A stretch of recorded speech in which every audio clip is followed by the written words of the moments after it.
kami dari kelompok 9 akan menjelaskan tentang teori penawaran. Perkenalkan, nama saya Jenmer Kusulan Haigas. Perkenalkan, nama saya Den Arok Andrini dan Perkenalkan, nama saya Jemmy Kanapal.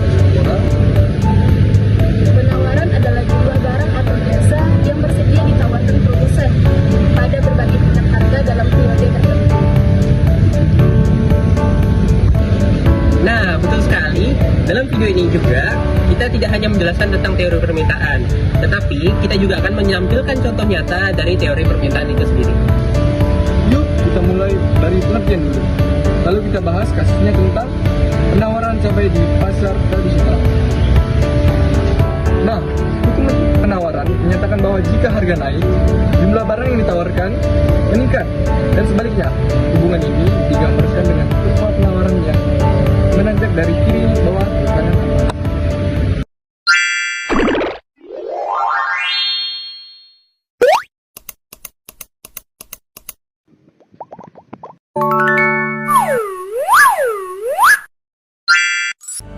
Nah, penawaran dipengaruhi oleh beberapa faktor. Contohnya, harga barang itu sendiri, biaya produksi, teknologi, jumlah produsen, harapan produsen, dan lain-lainnya.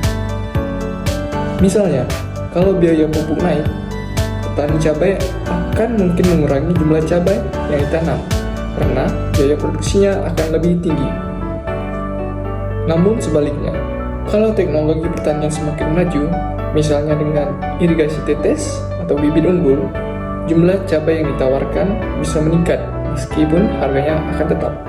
Berikut contoh kasus nyata yang sering kita lihat adalah penawaran cabai di Pasar Pelamboyan Pontianak. Pada saat musim hujan, produksi cabai sering turun karena banyak tanaman rusak.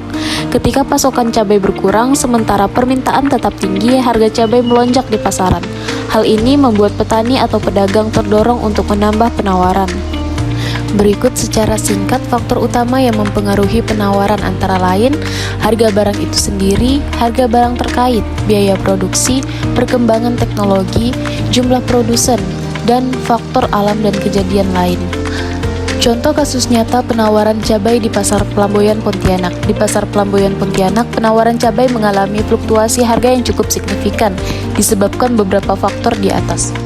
Pada bulan Juli 2025, harga cabai merah naik dari 40 sampai 60 ribu menjadi 76 ribu per kilogram karena pasokan cabai dari petani menurun drastis sehingga barang yang tersedia di pasar menjadi kosong dan penjual harus menaikkan harga agar tetap untung.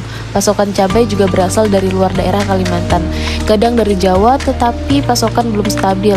Ini menunjukkan bahwa faktor pasokan dan biaya produksi sangat mempengaruhi penawaran cabai di pasar tersebut. Pada Februari 2025 menjelang Ramadan, harga cabai naik hampir mencapai 100 ribu per kilogram karena adanya banjir di Kalimantan Barat yang menyebabkan berkurangnya pasokan cabai. Kondisi ini termasuk faktor alam yang menurunkan hasil panen sehingga menekan penawaran. Kenaikan harga juga berpengaruh pada perilaku pembeli yang cenderung mengurangi jumlah pembelian cabai karena harga yang mahal. Ini menunjukkan bahwa penawaran dan permintaan saling terkait. Data dan laporan terbaru terkait penawaran cabai di Pasar Pelamboyan Pontianak termasuk kenaikan harga cabai merah dan cabai rawit pada tahun 2025 akibat fluktuasi pasokan dan kondisi alam diperoleh dari berita dan laporan lokal yang mengupas kondisi pasar cabai di Pontianak, khususnya Pasar Pelamboyan. Kemudian, kita akan masuk pada penjelasan kurva penawaran. Sama seperti halnya kurva permintaan, kurva penawaran juga bisa bergerak dan bergeser. Kurva penawaran akan bergerak sebagai akibat dari perubahan harga barang itu sendiri. Sebagai contoh dapat kita lihat pada kurva penawaran di sini. Pada saat harga cabai mencapai 60.000 per kilo, jumlah cabai yang ditawarkan adalah sebesar 3 kg. Yang kita bisa lihat pada titik C pada kurva penawaran. Ketika harga yang naik menjadi 70.000 per kilo, mengakibatkan bertambahnya jumlah cabai yang ditawarkan dari 3 kg menjadi 4 kg. Yang kita bisa lihat pada kurva ini dari titik C ke titik B dan seterusnya. Nah, setelah kita membahas tentang pergerakan kurva penawaran, pada pembahasan ini saya akan menjelaskan tentang pergeseran kurva penawaran. Pergeseran kurva penawaran adalah kondisi ketika terdapat sejumlah faktor yang memengaruhinya. Pergeseran kurva penawaran ke kanan atau ke kiri pada dasarnya disebabkan oleh tingkat pendapatan ataupun harga barang itu sendiri. Yang pertama yaitu pergeseran ke kanan atau shift to the right.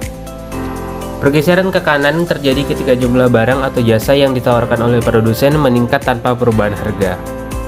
Beberapa faktor yang dapat menyebabkan pergeseran ke kanan dalam kurva penawaran meliputi peningkatan jumlah produksi, penambahan sumber daya produksi, subsidi pemerintah yang mendorong produksi, dan peningkatan jumlah produsen dalam pasar. Pergeseran ke kiri atau shift to the left. Pergeseran ke kiri terjadi ketika jumlah barang atau jasa yang ditawarkan oleh produsen berkurang tanpa perubahan harga. Beberapa faktor yang dapat menyebabkan pergeseran ke kiri kurva penawaran meliputi penurunan sumber daya produksi, regulasi pemerintah yang membatasi produksi, peningkatan biaya produksi, dan pergantian teknologi yang kurang efisien.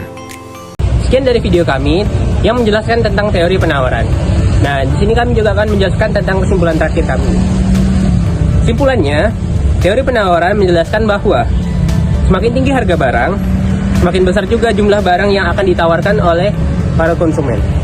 Namun penawaran tidak hanya dipengaruhi oleh harga, tapi juga ada faktor lain, seperti biaya produksi, teknologi, jumlah produsen, hingga harapan di masa depan. Nah, melalui kasus cabai tadi, bisa kita melihat bahwa penawaran sangat hanya terjadi di kehidupan sehari-hari. Terima kasih sudah menonton. Assalamualaikum warahmatullahi wabarakatuh. Selamat Terima kasih. dadah.